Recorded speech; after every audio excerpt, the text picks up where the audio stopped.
ஓம் சைராம், ஜெய் சைராம். என் அன்பின் பிரியமே, தன்னிடம் இருப்பதே போதும் என்ற எண்ணம் வராத வரை நாம் தொடர்ந்து ஏதோ ஒன்றிற்காக அலைந்து கொண்டேதான் இருக்கின்றோம். எத்தனை கிடைத்தாலும் மனம் திருப்தி, நிம்மதி அடைவதில்லை. நம்மிடம் இருப்பதை வைத்து சரியான முறையில் பயன்படுத்த தவறும் பொழுது நிம்மதியை இழக்கக்கூடிய சூழல்கள் ஏற்படுகின்றது. இருப்பதை கொண்டு திருப்தி காணும் உள்ளம் இல்லையெனில் கோடி கோடியாக கொட்டினாலும் போதாதுதான். ஒரு அறிஞரிடம் பணக்காரர் வந்து, ஐயா, என்னிடம் நிறைய செல்வம் இருந்தும் மனதில் கொஞ்சம் கூட நிம்மதியே இல்லை, என்ன காரணம் என்பது புரியவில்லை என்று கேட்டார். அதற்கு அந்த அறிஞர் பதில் சொல்லவில்லை. அங்கே அருகில் விளையாடி கொண்டிருந்த குழந்தை ஒன்றை அருகே அழைத்தார். அதன் கையில் ஒரு மாம்பழத்தை கொடுத்தார். குழந்தை அதை தன்னுடைய ஒரு கையால் வாங்கி கொண்டது. அடுத்து ஒரு பழத்தையும் கொடுத்தார். அதையும் இன்னொரு கையால் வாங்கி கொண்டது. மீண்டும் ஒரு பழத்தை கொடுத்தார். தன்னுடைய ஒரு கையால் இரு பழங்களையும் மார்போடு அணைத்து கொண்டு மூன்றாவது பழத்தையும் பெற முயற்சித்தது அந்த குழந்தை. ஆனால் ஒரு பழம் நழுவி கீழே விழுந்தது. அதை கண்டு அந்த குழந்தை மிகவும் அழுதது. இதை கவனித்து கொண்டிருந்த அந்த பணக்காரரிடம் அந்த அறிஞர், இந்த குழந்தையை பார்த்தாயா, 2 பழம் போதும் என்று நினைத்திருந்தால் இந்த நிலை அந்த குழந்தைக்கு வந்திருக்குமா என்றார். அதே போலத்தான் போதும் என்ற திருப்தி ஏற்பட்டுவிட்டால் பிரச்சனை வராது, நிம்மதி கிடைக்கும். தனக்கு ஏன் வாழ்க்கையில் நிம்மதி இல்லை என்ற விவரம் இப்போது அந்த பணக்காரருக்கு புரிந்துவிட்டது. ஆம் கண்மணியே, தங்களிடம் உள்ளதை வைத்து வாழ கற்றுக்கொள்ள வேண்டும். அது வாழ்க்கையில் மன நிம்மதியையும் அமைதியையும் ஏற்படுத்தும். உனக்கான ஒன்று நிராகரிக்கப்படுகிறது என்றால் வருத்தமடையாதே. அதைவிட மேலான ஒன்றை உனக்கு நான் கொடுப்பதற்காக ஏற்பாடுகளை மேற்கொண்டிருக்கிறேன் என்று நம்பு. இவ்வுலகில் எதுவுமே நிரந்தரமில்லை. கலிகாலம் இது. நல்லது எதுவுமே மறைக்கப்பட்டு தீயவைகள் நல்லவைகள் போல ஜோடிக்கப்படும் காலம் இது. ஆனால் உண்மை ஒரு நாள் தெரிய வரும் பொழுது கலியின் ஆட்டம் அங்கு என்ன செய்ய முடியும்? நியாயவாதிகள் முன் யாராலும் நிரந்தரமாக நடிக்க முடியாது. நான் தண்டத்திற்காயிருக்கிறேன். புரிய வேண்டியவர்களுக்கு புரிய வைக்கின்றேன். நீ கலங்காதே. நீ என்றுமே எனது அன்பிற்குரிய மகள்தான். எத்தனை பேர் என் தர்பாரில் நின்றாலும், நீ என் தர்பாரில் வந்து நின்றாலும் நிற்காவிட்டாலும் உனக்கான இடத்தை நான் என்றும் காலியாகவே வைத்திருப்பேன். வாழ்க்கையில் எல்லா நாளும் ஒரே மாதிரி இருக்காது. ஒரு நாள் சந்தோஷமாக இருக்கும், இன்னொரு நாள் ஏதோ ஒன்றை இழந்தது போல தோன்றும். இவை அனைத்தும் எல்லோருக்கும் நடக்கும். அவரவர் வாழ்க்கையில் இதற்கு காரணம் தேடினால் நீ வாழ்க்கை முழுவதும் காரணத்தை மட்டும்தான் தேட முடியும். என்றைக்கும் வாழ்க்கையில் எதையும் நீ பெரிதாக யோசித்தால் அது பெரிதாகத்தான் தோன்றும்.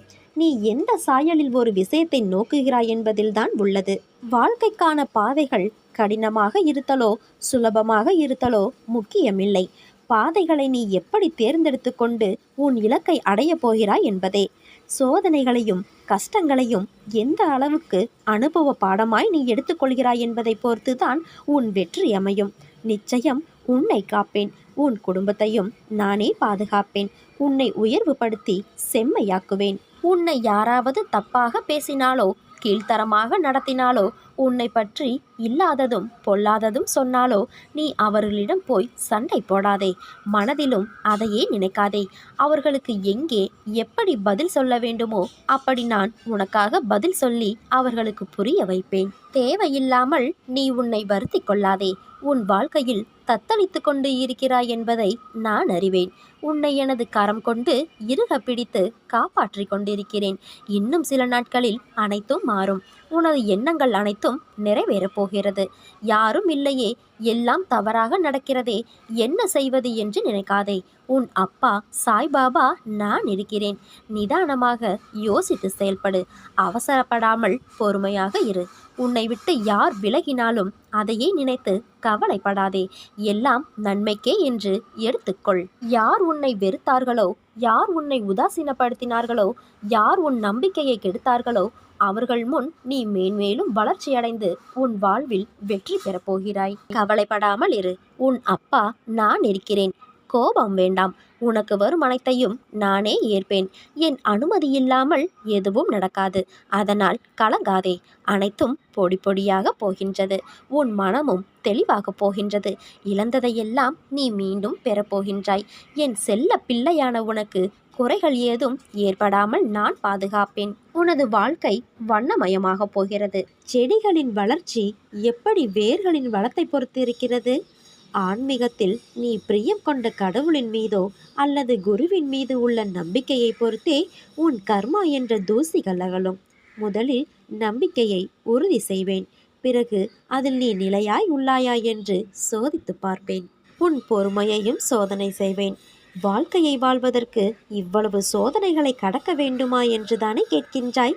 வாழ்க்கை வாழ்வதற்கு மட்டுமல்ல, உன் ஆத்மாவின் தன்மை, உன் பிறப்பின் நோக்கம் தெரிந்து அறநெறியுடன் வாழ்வதற்கு அத்தகைய சோதனைகள் இருக்கத்தான் செய்யும். வாழ்வில் செய்வது யோசிப்பது சரியா தவறா? நாம் தான் தவறாக இருக்கிறோமா? நான் உங்களிடமிருந்து விலகுகிறேனா? என் வாழ்வில் என்னதான் நடக்கிறது என்பது கூட புரியவில்லை. ஏதோ சுவர் போல வாழ்கிறேன் என்று புலம்பாதே. உன்னிடமிருந்து நான் விலகுவேன் என்ற பயமும் எண்ணமே உனக்கு வேண்டாம்.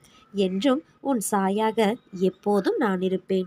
என் அன்பு குழந்தையே, உன் செய்கைகள் எல்லாம் மற்றவர்களை பொருந்து நடக்கின்ற குணம் கொண்டதாய் இருக்கின்றது. ஆனால் சில நேரம் மற்றவர்கள் உனக்கு தரும் வேதனை, வலி, துன்பம் இவை அனைத்தும் தான் உன்னை மாற்றி இருக்கிறது. உன்னையும் உன் அன்பையும் உதாசீனப்படுத்தும் போது நீ துடிக்கும் துடிப்பை பார்க்க சக்தி இல்லாமல் இருக்கின்றேன் உன் சாயப்பா. வாழ்வின் விளிம்பில் நின்று நடந்து கொண்டு இருக்கிறேன். இந்த தருணத்தில் கீழே பார்க்கும்போது பயம் வருகிறது. எப்படி கடக்கப் போகிறேன் என்று நினைத்தால் மலைத்து போய் இருக்கின்றேன். ஆனால் இவையெல்லாம் உன் மனதை நீ இறுக்கிக் கொண்டு சாத்தியம் ஆகுமா ஆகாதா என்று திண்டாடுவதால் தான். இதை நான் கண்ணிமைக்கும் நொடியில் உனது விருப்பமாய் நிறைவேற்றி தருவேன். இது என் சத்திய வாக்கு. என்றைக்கும் மனதை கஷ்டத்தில் இருத்தி கொண்டு இருக்காதே. அதை கொஞ்சம் மென்மையானதாய் லேசாக்கு. உன் துன்பத்தை காற்றில் பறக்கவிடு.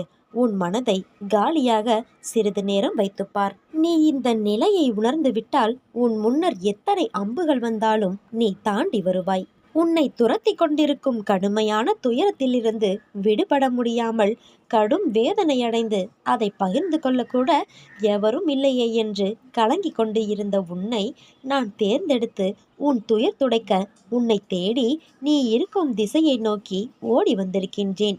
நான் விரும்பாமல் எவரும் என்னை தேடி வர முடியாது. இழந்ததையெல்லாம் உனக்கு மீட்டு மீண்டும் தருவேன். உனது முன்னோர்களும் உன்னை பெற்ற தெய்வங்களும் செய்த பூர்வ ஜென்ம பந்தமும் புண்ணியங்களும் என்ன தெரியுமா? நான் உனக்கு மானசீக குருவாக கிடைத்தது. அதனால்தான் நான் உன்னை தேர்ந்தெடுத்து உன்னை தேடி உன்னுடன் இருப்பதற்காக வந்திருக்கின்றேன்.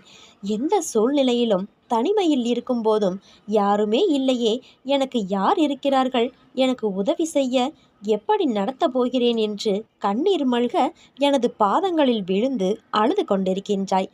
காத்திரு, பொறுமையாக இரு. உனக்கு வேண்டியதை செய்ய நான் ஒருவன் இருக்கும் பொழுது எதற்காக கலங்குகிறாய்? தக்க சமயத்தில் உன்னை தேடி வந்து வேண்டியதை தந்து உன்னை வழி நடத்தி செல்லவே நான் இருக்கின்றேன்.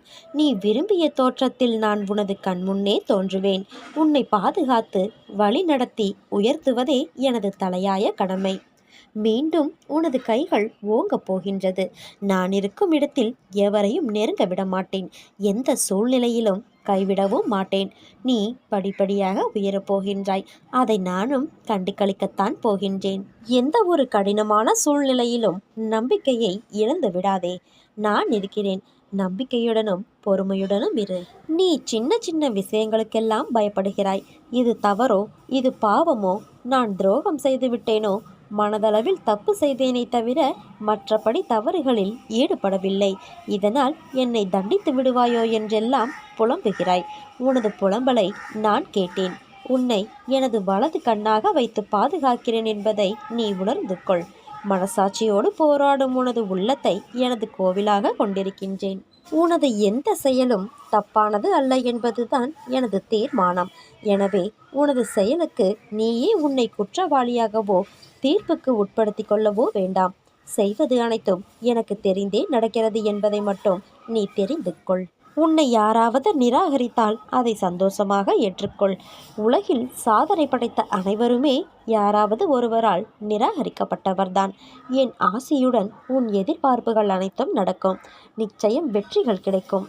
மங்களகரமான நிகழ்வுகள் நடந்து கொண்டே இருக்கும். நம்பிக்கையுடன் இரு. நாம் நம்பிக்கையோடு இருந்தால் நல்லதே நடக்கும். சாயிருக்க பயமேன். ஓம் சாய்ராம். ஜெய் சாய்ராம்.